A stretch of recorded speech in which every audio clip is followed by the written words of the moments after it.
Hari kasih baik jombi na bergerak kembali Yuki berjalan laswar la bergendung bersih Yuki bernyot cengkir la bergerak kembali Yuki longin longsen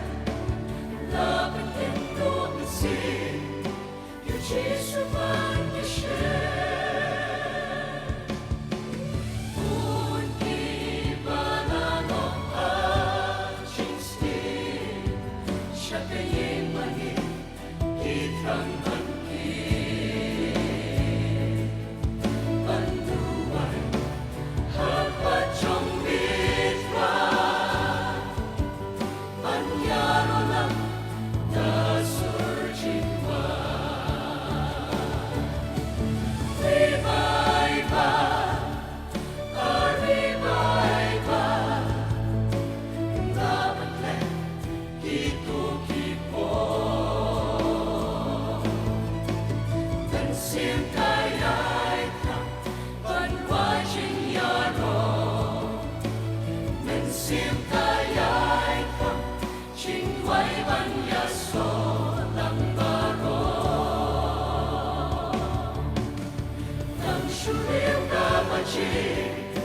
Parokin mau yami Shaka yin berkentang Dikloy benit mani Dono kadap keslay Dan dagi jing bambay Kabapen hun yani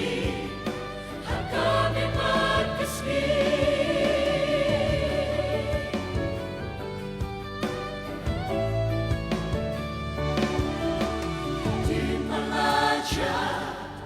Kari Bible hangi Buon bagi rakle Yang diman siya